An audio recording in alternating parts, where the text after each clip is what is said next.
Welcome to the Linen Suit and Plaxa Tie podcast. This is the podcast where we dissect and analyze the power of storytelling and learn how to harness that power to supercharge our everyday lives. I'm Gaurav. And I'm Kevin. Kevin, what is your favorite type of storytelling? For me, my favorite type of storytelling is video games. I guess movies and music would be, I guess, close second together.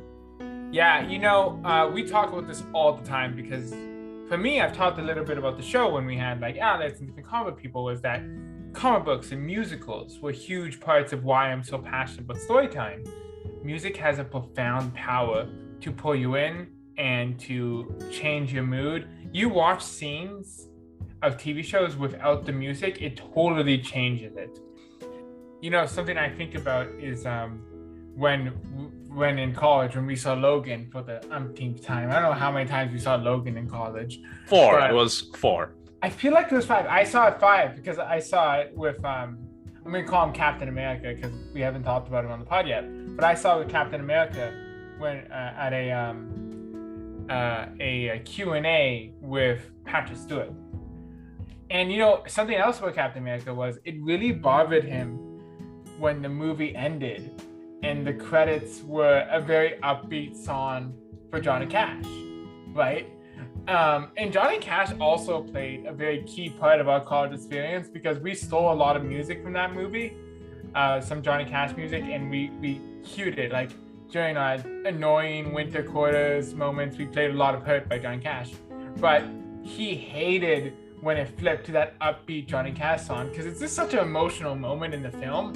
Logan is dying. He's holding his heart in his hand in his daughter. And fade to black. And then this upbeat Johnny Cash song. And I remember how mad Johnny Cash got. I mean, not Johnny Cash. How mad Captain America got about it. And it was just kind of a funny, emotional pulling of movie magic. And, that brings us to this week's guest. This week, we are talking to Greg Pliska.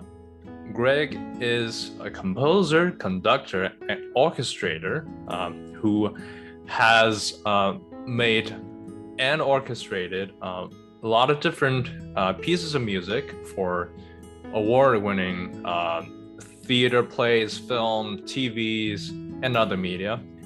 If you have ever watched an IMAX film, the countdown intro to the beginning of IMAX film, Greg was actually the orchestrator for the music in that intro anthem.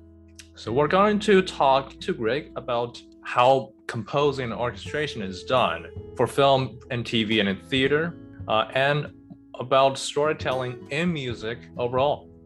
I'm so excited. It's a great conversation. Let's get started. So let's just get right into it. All right. To start us off, Greg, can you tell us a little bit about yourself? What Sure. is your story? Sure. Thanks, Kevin and Gaurav. I feel like my story is a whole bunch of different stories, but the shortest version is that I am fortunate to be able to work at a couple of things I really love to do. And that, not everybody gets to do that. And if you have the opportunity to be able to make some kind of living doing something you love, it's an opportunity not to be missed. But I always knew I wanted to be involved in music. I got very excited about theater when I was in high school, actually. I had started composing in elementary school. I had an extraordinary group of teachers in elementary school, but in high school, I was in a bunch of shows. So when I got to college, I thought, well, I'm going to do a lot of acting at college. And then, of course, I realized, as we all do when we hit college, the thing that we were the best at in high school, there are other people that are better than us. so I didn't get cast in as many shows as I wanted to, but I kind of discovered that I could fuse music and theater and create music for plays and musicals and be very involved in that. And that, I got myself to New York and started, actually was brought to New York as part of an opera workshop and ended up meeting a collaborator there and had an opera commissioned. So I kind of catapulted into writing for opera and musicals and theater. But all along the way was also very much into puzzles. My dad used to do crossword puzzles. I used to make crossword puzzles for my father. And in 1995, I think it was, I participated in the American Crossword Puzzle Tournament for the first time, and sort of found my people. A room full of people who did not just crosswords, but all kinds of other puzzles. And that was the gateway drug into all kinds of crazy puzzle hunts and puzzle adventures, both participating and creating them. So I've been able to keep those various balls juggling in the air, which is how I found you guys. Yeah, I love that, because I love that your story, because there's so many different types of storytelling in there. Some of the more well-known ones and some of the more obscure ones, and that's what we love. We love storytelling. We love looking at different weird ones. But let's start off by kind of talking about the musical aspects of it. So can you tell us a little bit about storytelling and composition and orchestration and sound design? Sure. Well, I think one of the key things to recognize up front, I remember being told this when I was studying music in college. If you look at the Western European composers as a set of music creators, they divide kind of neatly into two groups: the ones who write music for its own sake, and the ones who write music that is attached to a story somehow. So someone like Wagner, one of the great opera composers, everything we know of Wagner's music tends to be the operas, the music that is there to help tell a story. On the other hand, someone like Beethoven, we know the symphonies, we know the music for its own sake. Beethoven did write an opera. It doesn't get produced much. It's not very good. But, and you can go down the line: Verdi, big opera composer; Haydn, big symphony composer. There's always Mozart, who did everything brilliantly, but he's an exception to all rules. So we just, skip over Mozart. But anyway, so there are musicians who are inspired to just write music all by itself.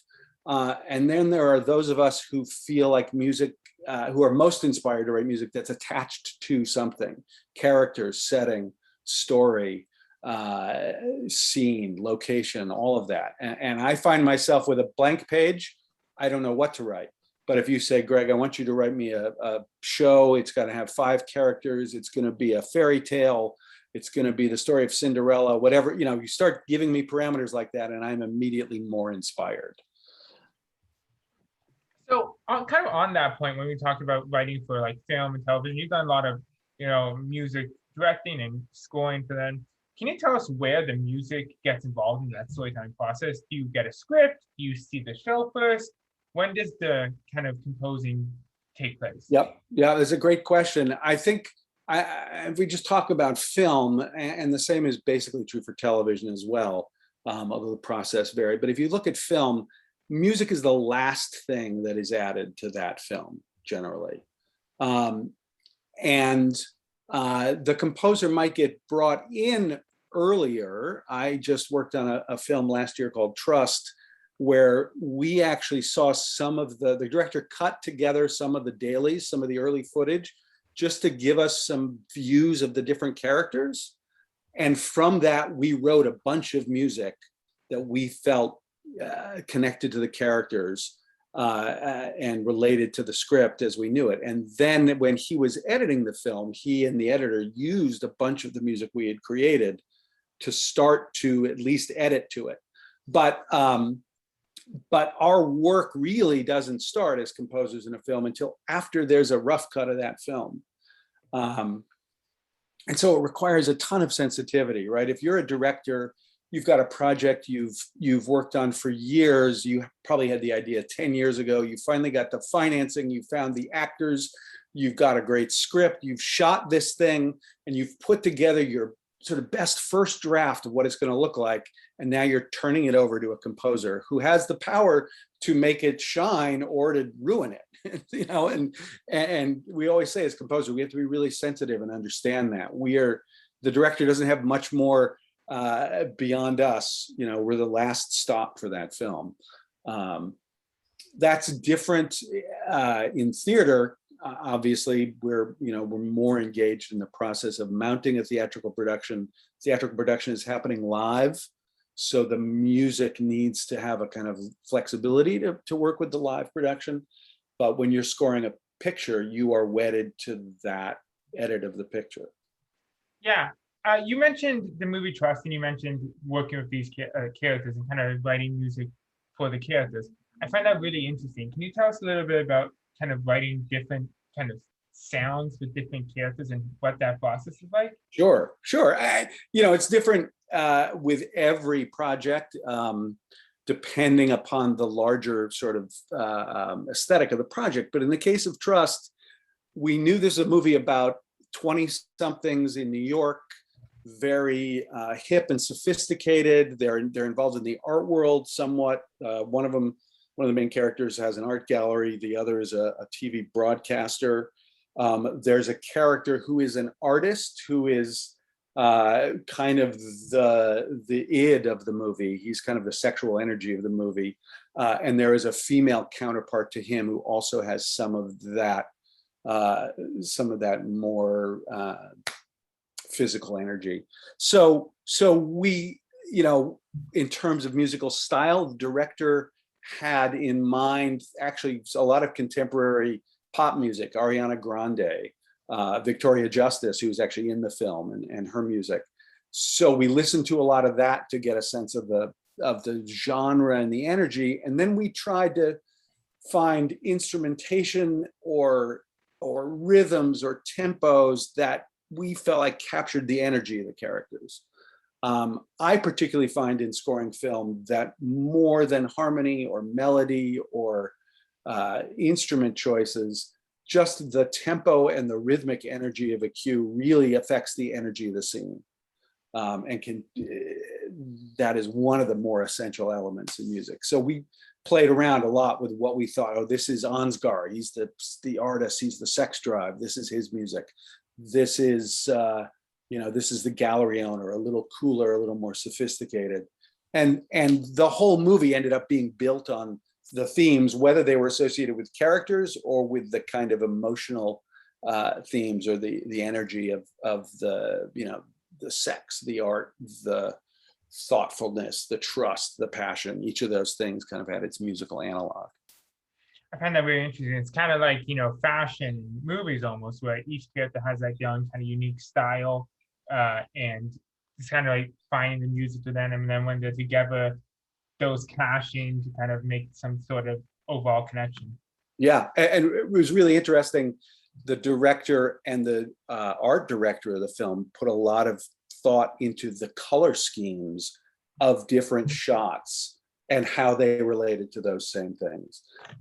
Somebody once told me that if you take a holographic projection, right, which is a two-dimensional glass that looks three-dimensional when you look at it, and you break that glass, all the pieces have the complete image on them from a different point of view. And that has struck me as a great analogy for the work we do in film or in theater, wherever it is, that we're all, each department, each part of that process is trying to have its view of the whole. And when you put it all together, you get this three-dimensional living thing. I actually want to shift gears and talk about this other very well-known piece, but people don't realize, but it's a piece that people hear at the beginning of every IMAX film. You orchestrated the IMAX Sonic anthem, which I guess isn't necessarily part of any story of the film itself, but whenever I go to an IMAX theater and that is what you see before the film actually started, and it gives me goosebumps every time, and it gets me really prepared mentally into this very immersive experience. This is a grand film, this whole great experience that we're gonna get into, which was fascinating, and there must have been a lot of thoughts behind creating an anthem that is supposed to lead people into this immersive cinematic experience. So can you walk us through the creation process of this? Sure. Sure, that's your experience is exactly what everybody wanted to have happen. So you're at least one data point that says we succeeded. Yep. That was created by a company called Made Music Studio. Joel Beckerman and a man named Joel Dueck and Wayne. Oh, now I can't remember Wayne's name right off the top of my head, but I'll come back to it. Anyway, they created the composition that is that anthem, and it's actually there is a version that's something like 3 minutes long, which is not what plays before each movie. Usually the thing before the movie is like 30 seconds. Sometimes there's a 10-second version, but I think the longer anthem is available on YouTube. But the goal, what IMAX was looking for, was something that captured their brand. One of the things Made Music is so great at doing is aligning the music to the brand for all of their clients. And IMAX came to them and said, "Listen, we think we're the cathedral of the film experience. We are if you're into film and if you're into audio in particular, there is nothing like seeing something in one of our theaters. We have the best audio system, the best screen. This is for the connoisseur who wants to have the kind of religious experience, the cathedral of sound and of film." And so they both wanted to capture the depth and the breadth of that, and the highs and the lows of seeing an IMAX film, as well as the technical extraordinariness of their system. I think it's something like a 12.1 audio system. So there are 12 speakers and a subwoofer.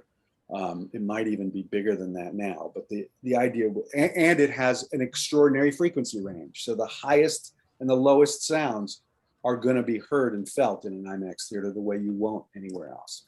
So the idea was to create a piece of music that captured all of that experience. So the original composition has a bass drop in it that just goes all the way down as deep into the lowest frequencies possible. And it's got this really high sound that goes up. That's also an electronic sound. And IMAX loved that they had created these sounds. But the other piece they wanted to make sure was part of this is that their stories are also human stories, not just technology, but humanity and emotion.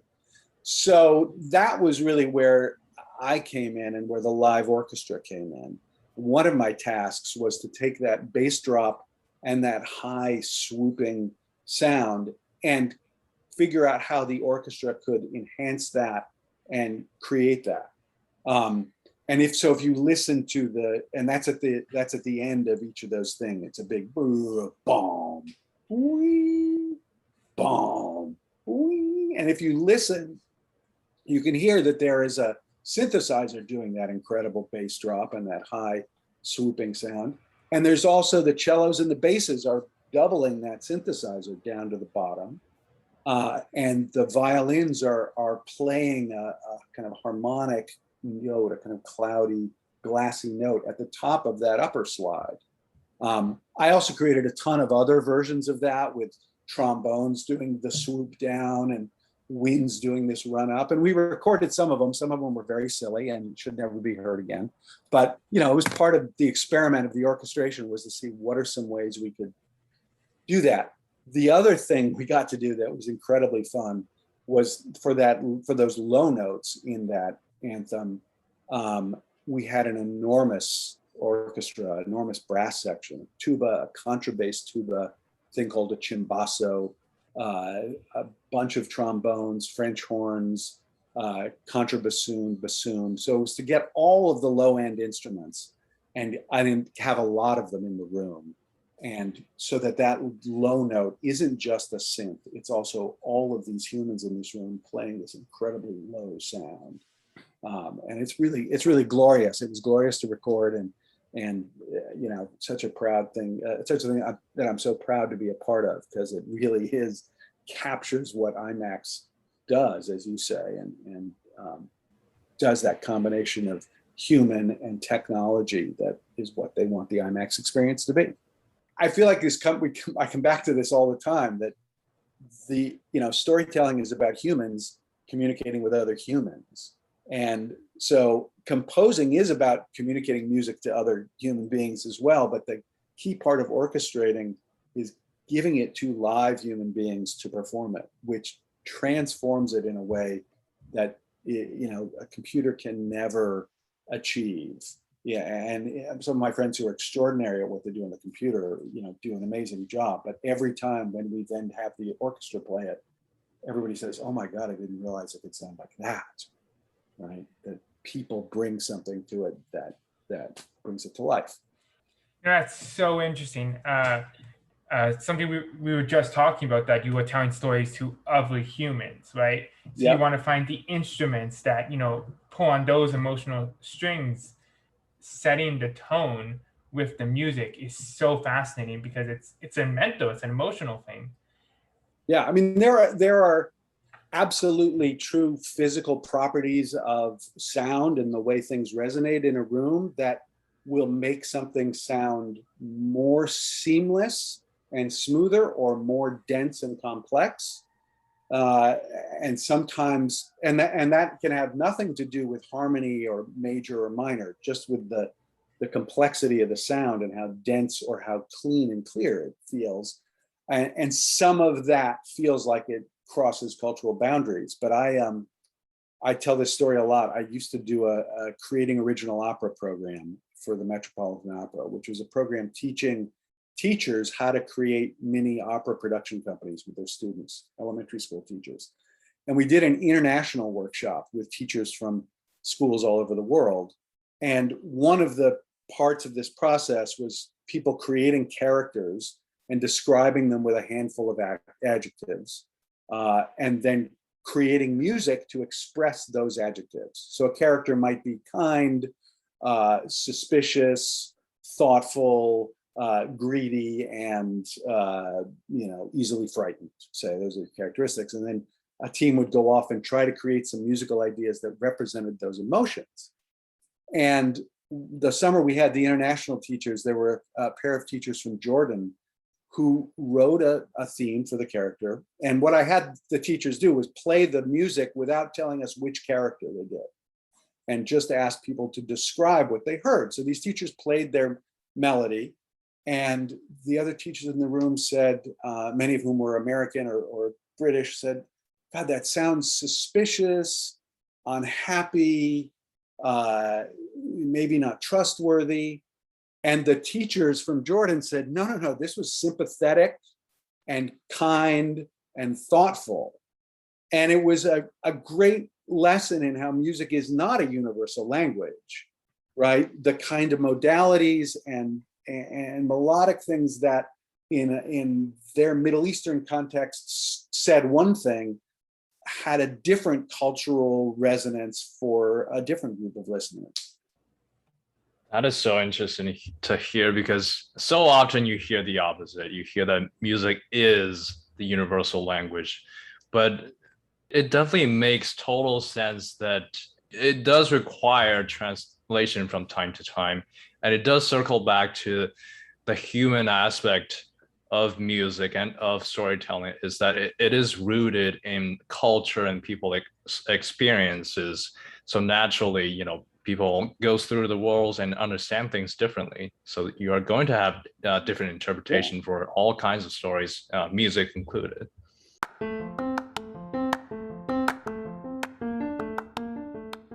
To close out every one of our episodes, we have this segment called Suspenders. It works like this. We ask you a fun random question that's not related to anything, none. And you can give us any random answer you feel like. That sounds great. That's the suspenders that go with the linen suit and the plastic tie. Yep. Yeah. Very nice. So our question of the day is, if you were suddenly transported to another planet, how would you assess the situation? Well, I mean, I'd have. Are we assuming that I can breathe when I get there? Am I given some life support? Or I think it's a fair assumption that you wouldn't die instantly. Right. I've got some. I mean, you know, I think I would probably panic first, and then I'd try to figure out A, how do I reverse this process, and B, if I can't do that, how do I survive?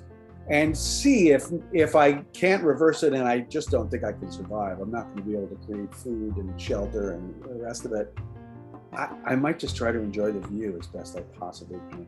Because my God, what would it look like looking at the universe from another planet? How extraordinary would that be? And let's enjoy that while I can before I vaporize. That's an amazing answer.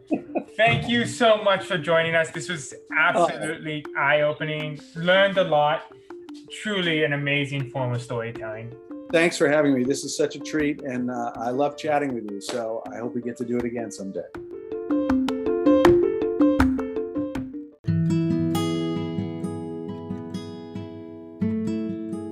Welcome back to Top Hat. This is the part of the episode where we dissect and analyze the amazing conversation we just had with our expert storyteller this week. And this week we had a really amazing, talented person with Greg. We walk out with such a deeper understanding of what goes into these pieces of music. And now when I go back and watch a movie, say I go back and watch Trust, or I went back and watched the trailer of Trust, I have such a better understanding of what goes into it. And that's why we do this. That's why we look for these storytellers. We now watch things differently. And we spend a lot of time watching things. Yes, we do. But let us get right into our learnings. Yeah, and I think starting right off the bat, this idea of writing music for specific characters was so interesting. He talked about finding themes in characters and then finding sounds that connect with them. So if you think of like one of your favorite characters, or you think about one of the characters in the movie Trust, and you watch the trailer, you see that kind of jazzy elements, and you see how that character can connect to that sound. And what I loved about that was not only that kind of idea of writing sounds for characters, but going deeper, how culturally specific that is. I loved our conversation about how different sounds even resonate with different cultures differently, and how important it is to understand your cultures you're working with, understand how these sounds came to be. Yeah, I mean, we've talked so much throughout this season about how storytelling is the connection between humans. And that gets reiterated by Greg in this episode, because the same thing goes for music. Another cool thing that we talked about is the whole creation process behind the IMAX Sonic Anthem and the storytelling that went into that. You don't think about that much when you're sitting in the theater, but as Greg said, there was so much going into revealing the technicality involved in the IMAX's sound system, and also incorporating the humanity aspect to it, really highlighting that this is what you should be ready for, a very immersive cinematic experience with the best top of the line technology that is going to leave you, totally immersed and just have a great time in this film. So it was so cool to just learn about something that we kind of take for granted. It's that idea of connecting sounds to emotions and themes very directly, not just like, okay, this sound might make someone feel like that. It's also, this sound is trying to make someone feel like this. Connecting them to specific themes is such a deliberate action that you don't think of. This has been another episode of the Linen Suit and Plastic Tie podcast. Thank you so much to Greg, and we'll see you next time.